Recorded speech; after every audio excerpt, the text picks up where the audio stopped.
our partner had basically made posture and put his hands here on our torso. So at this point, he's not actually made any grips on my material yet, which is fine. He doesn't have to. It certainly is an advantage when you're wearing the gi, when he's in top, having to deal with his posturing efforts to make a grip, so he can kind of stifle my attacks a little bit. But he certainly doesn't have to. He still has all of his no gi options for passing here. It doesn't matter that he's wearing the jacket and pants. Okay, he just doesn't need to make a grip to do it. All right. We'll take advantage of that fact, and we're going to use something that's quite often introduced as more of a self-defense position, but it plays very well for sport like this also. I want to remove his hands. Remember when I said you don't want the hands on the floor? Well, I would like his hands back on the floor. That would be awesome. So what I'm going to do is I'm going to lift my torso. I'm going to bring my hands right underneath of his hands, all right, because he's keeping his forearms low on my torso. He's not just going to let my hands sneak in underneath. He's going to be smart about it. Now what I'm going to do is I'm going to drop my hip. As I drop my hip, I'm going to shoot my hands through the middle as I pull with my knees. And now I can force his hands to the outside. All right? Everybody understand? And even more so, I'm going to continue to pull him here. All right? So he may settle. On this side where I have the arm over the arm, he may settle on his hand, which means I'm basically just cupping the tricep and pinching my elbow. He may settle on his elbow, which means I can just go over his arm and hug with my arm. But I want to have his head under control here on one shoulder and checking this arm. So one more time, and I'll go to the opposite side. I'm going to lift, go under, drop my hip, my hands sneak through, I'm sliding, and I'm actually going to go ahead and reach and see here. So his elbow is kind of low to the ground. I'll go ahead and I'll just cover it. If he puts his hand on the floor, keeps his elbow off, I'll grab and hold it. Okay? Everybody understand? Once I have that control position, I'm going to start to work out to the outside. So from here, once I have the guy down, all right, what I'm going to start to do is I'm going to start to work to the outside. I'll let loose of his head. I'm going to make a little frame right here in his arm. Okay? And you can put your foot on the floor. That's fine. You can put your foot on him as long as you got the room. You can stretch your leg and turn your hip. All of those count as connection points to move your hip out. And now what I'm going to do is I'm making a frame here so I can slip my knee in. I'm going to start to bring this leg up. And the important part here is that I'm bringing my knee up over his shoulder. Everybody understand?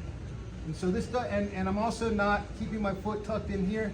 If I keep my foot tucked in here, it's going to lift my knee up. And when I lift my knee up, there's no more pressure on his shoulder, so his posture is going to come up very easy here. Okay?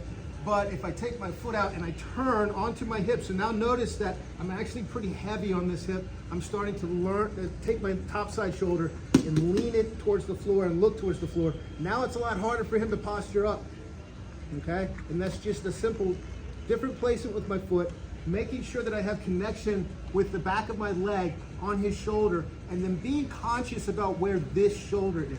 If I lean away, I'm taking pressure off, his posture is going to come up pretty easy. I lose the position. But if I escape my hip a little bit and turn that top shoulder in, look what it does to his shoulder. And now he's carrying all this weight on the back of my shoulder. Everybody see? Uh-oh. Okay, makes sense? Once he's broken down like that, it's very easy for me to get out to my Omoplata position. So here, boom, all right, I'm coming off here, shift, you get this to the inside, and I start to come up here, and I can even slide down, control his wrist, and again here, I want to think about this top side shoulder, I want to pinch my knees, I want everything kind of pointing down into the mat, all right? This is also causing him to stretch away. You've got lots of options here on this arm. An easy one to look, I just cycle my foot over, bring my leg through, right here. And I'll control here over the back.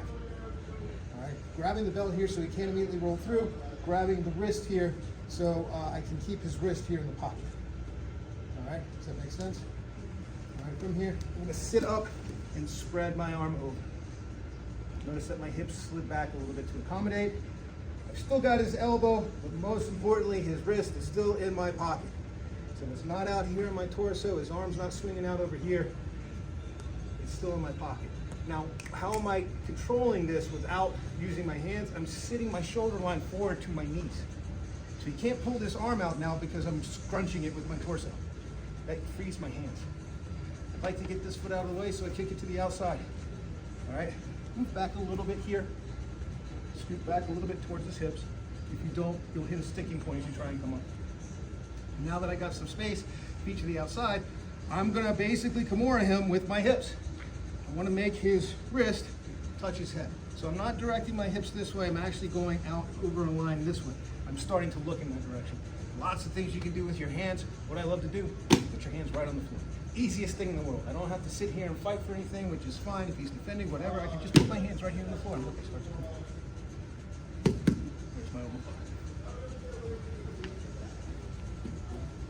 So it's a long sequence, one more time through. We're here, lift, drop, slide through, get into your control position. Find a way to shift your hip out. Again, you can go to the floor, foot on the floor, make a frame, scoot out and bring that shin right in there. Now what I'm gonna do is I'll bring my knee up and then I'm gonna swing my torso back away. So now I have more of a straight line. And here again, I'm gonna be very conscious about that top side shoulder turning in, my knees pointing down. I want everything again kind of almost a nose diving into the foot. I'm not belly down, but I'm trying to turn that way. All right, have your partner check here. Have him posture up, okay? If he's getting that sticking point where he can't move anymore and he's just lifting you, that's what you want, okay? All right, now foot comes over to the front, foot comes out from underneath. I'm starting to check here at the wrist as I do that. I grab the belt to make sure that he cannot roll through. Kick and sit. When I do that, this hand shoots deep over this side. Again, making sure he can't roll through. I still shove the wrist through. Once I sit up though, my shoulder line comes forward, so I'm sitting toward my knees. Now I can have my hands free to start to help me adjust. You still can't pull the arm out, again, because it's trapped between my leg and my torso. All right, move this back out of the way a little bit. Now, if you want to hold on to the elbow, if you open this up and it feels like it's getting loose, you can just brace right here in the elbow. There's no need to start digging in to get to his wrist. It's all congested in there. This is enough, and I'm just pushing the elbow in. So I'm just trying to shove it this way. Because what he wants to do is to pull it back out, right? So it's not going in there. Put my hand on the floor, put my hips back. Give myself some room, all right? The more I can put his shoulder on the ground, the better. So if even I can walk myself out this way, and now look at his shoulder, how it's touching the floor, he's done. He can try and posture up here all he wants. He'd have to be a real big, strong guy, okay? I put my hands on the floor, and I run forward. So that's even an easier finish than the last one because he's far more broken down in his position. So when Clark comes back through, you'll hear him talk about this. You want that shoulder all the way to the floor.